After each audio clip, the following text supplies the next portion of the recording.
তো সিনেমাটির শুরুতে একটা বুড়ো লোককে দেখানো হয় যে কিনা অনেক দুঃখিত ছিল, কেন কি তার নাতি কিছুদিন আগেই মারা গেছে। আর তার সাথে সাথে সে তার মেয়ের জন্য টেনশন করছিল, কেন কি সে জানতো না যে তার মেয়ে এই সময়টা কিভাবে কাটাচ্ছে। তাই সে তার মেয়ের কাছে চলে যায়, কিন্তু সেখানে গিয়ে দেখতে পাই যে তার মেয়ে এমন বিহেভিয়ার করছে যেন কিছুই হয়নি। তো বুড়ো লোকটির মেয়ের নাম ছিল এনা। এনা তার বাবার জন্য ব্রেকফাস্ট করে সে হোটেলে চলে যায়, কেন কি সে হোটেলে কাজ করতো। আর সেই হোটেলের সব স্টাফরা তার সাথে তার দুঃখ শেয়ার করতে চায়, কিন্তু এনা এরকম বিহেভিয়ার করে তাদের সঙ্গেও যেন কিছুই হয়নি। এর পরের সিনেই দেখানো হয় একটি বুড়ি মহিলাকে, যার বউ কিনা মারা গেছিল। তাই সে অনেক দুঃখিত ছিল, কেন কি তাকে এখন থেকে একা থাকতে হবে। তাই সে অনেক মনমরা হয়ে যায়। এর পরের সিনেই একটা হ্যাপি ফ্যামিলিকে দেখানো হয়, যেখানে কিনা হাজবেন্ড ডেভিড আর ওয়াইফ এনা ছিল, আর তাদের দুজন ছেলে মেয়েও ছিল।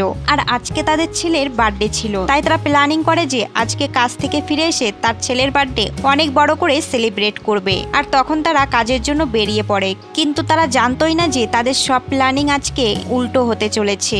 এনা কাজের জায়গা থেকে তাড়াতাড়ি বেরিয়ে পড়ে, আর সে কার চালিয়ে আসছিল, আর তখনই তার কারের অ্যাক্সিডেন্ট হয়, আর সেখানেই সে মারা যায়। আর এই খবরটা তার হাজবেন্ড ডেভিডের কাছে চলে যায়, আর তখন তাদের ফ্যামিলির সকল আনন্দ নিরানন্দতে পরিণত হয়। আর এরপরেই সেদিন রাতের সিন দেখানো হয়, আর সেই বুড়োটাকে দেখানো হয় যে কিনা তার নাতির কবরের সামনে বসে কান্না করছিল। আর ঠিক তখনই একটা এমন আওয়াজ আসে, যেই শব্দটা এতটাই জোরে ছিল যে সব জ্যান্ত মানুষের কান ফেটে যাচ্ছিল। আর ঠিক তখনই শহরের সমস্ত লাইট বন্ধ হয়ে যায়, আর পাখিগুলো সব ভয়ে এক জায়গায় জড়সড় হয়ে যায়। আর তখনই এনা যেখানে কাজ করছিল সেখানকার সিলিং থেকে ফ্যানটি এনার সামনে ফট করে পড়ে যায়, আর একটু হলেই এনার মাথার উপরেই পড়ছিল। আর এনা তখন সেখান থেকে ভয়তে তাড়াতাড়ি ঘরের উদ্দেশ্যে রওনা দেয়। আর এদিকে সেই বুড়োটি কবরের ওখানেই বসেছিল, আর তখন সেখানে প্রচন্ড আওয়াজ হচ্ছিল। আর সেই আওয়াজের মধ্য দিয়েই সে শুনতে পাচ্ছিল যে কবরের মধ্যে থেকেও আওয়াজ আসছে। আর তখন সে ভাবতে থাকে হয়তো তার নাতি বেঁচে আছে, আর তাই সে সেই আশায় সেই কবরটি খুঁড়তে থাকে, আর সেখান থেকে তার নাতিকে বের করে ঘরে নিয়ে আসে। এর পরের সিনেই দেখানো হয় সেই বুড়ি মহিলাটি শুয়ে আছে, আর সে শুয়ে শুয়ে তারই বউর কথা ভাবছিল। আর সে ভাবছিল সে তাকে ছাড়া সে কি করে বাঁচবে। আর ঠিক তখনই তার ঘরের বাইরে একটা আওয়াজ আসে, আর সে আওয়াজ শুনে সে বাইরে যায়, আর গিয়ে দেখে যে সেখানে তার বউ দাঁড়িয়ে আছে। সে বুঝতে পারছিল না যে তার বউ সেখানে কি করে এলো, কেন কি তার বউ একদিন আগেই মারা গেছে। তখন সে কোনো কিছু ভাবে না, আর ভাবে যে তার প্রিয় মানুষটি তার কাছে চলে এসেছে, এর থেকে বড় আর কি হতে পারে। তাই সে তাকে জড়িয়ে ধরে।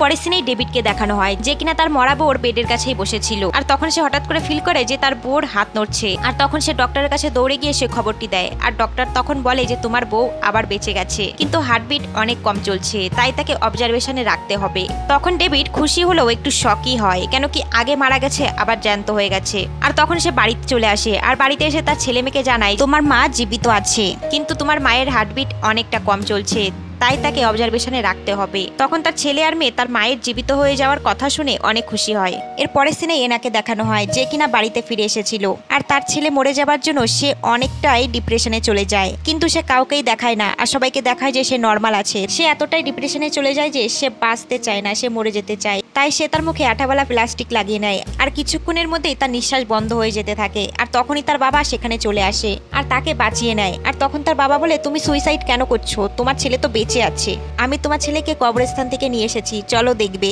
তখন এনা গিয়ে দেখে যে তার ছেলে জীবিত আছে, কিন্তু তার ছেলের চেহারা আগে থেকে অনেক বদলে গেছে।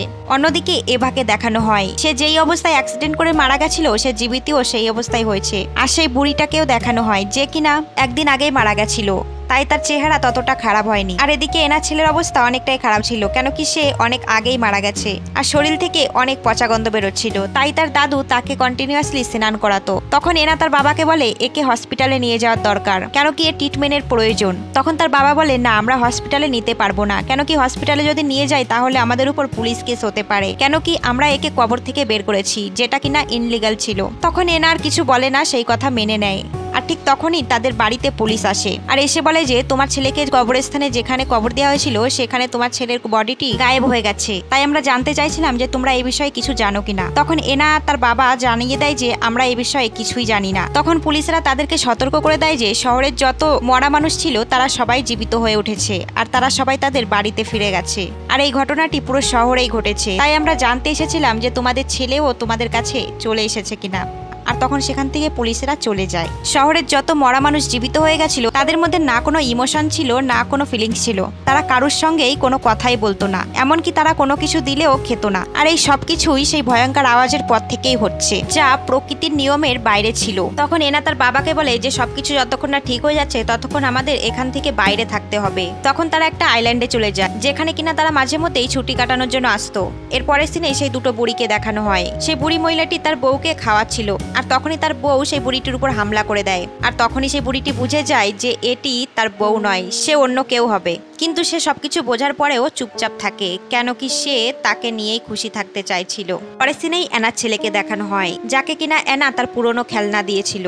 আর সেই খেলনাটি তার ছেলের অনেক ফেভারিট ছিল, কিন্তু সেই খেলনা দেখে সে কোনো রিয়াকশনই দেয় না। তখন তারা বুঝে যায় যে কোনো তো গন্ডগোল রয়েছে। আর এরপরে এনার বাবা বাইরে চলে যায়, আর তার পেছনে এমন একটা লোক ছিল যে কিনা অনেক দিন আগে মারা গেছে আর অদ্ভুত রকম দেখতে হয়ে গেছে। সেই ভয়ঙ্কর লোকটি এনার বাবার দিকে এমন ভাবে তাকাচ্ছিল মনে হয় তাকে খেয়ে ফেলবে। আর তখন সে এনার ঘরের দিকে চলে আসে।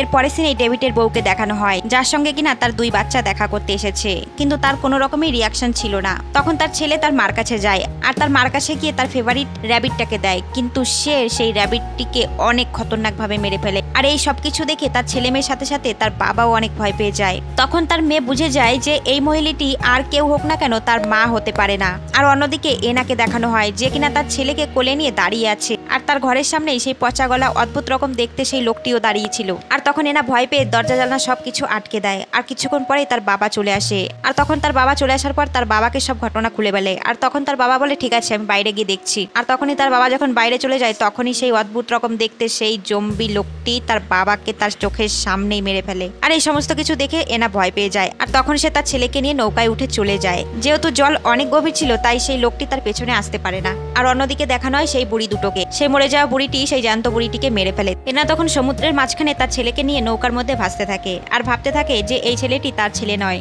যেহেতু তার ছেলে মারা গেছিল তাই সে কখনোই ফেরত আসতে পারে না, তাই সে প্রকৃতির নিয়ম মেনে নেয় আর তার ছেলেকে জলের মধ্যে ভাসিয়ে দেয়, আর তাই সে বেঁচে যায়। আর এখানে এই মুভিটি শেষ হয়ে যায়। তো গাইস, সিনেমাটি কেমন লাগলো অবশ্যই কমেন্ট করে জানাতে ভুলবেন না, আর ভালো লাগলে ভিডিওটি অবশ্যই লাইক করে চ্যানেলটি সাবস্ক্রাইব করতে একদমই ভুলবেন না। Thank you so much. দেখা হচ্ছে আবার নতুন কোনো সিনেমার গল্পের সঙ্গে।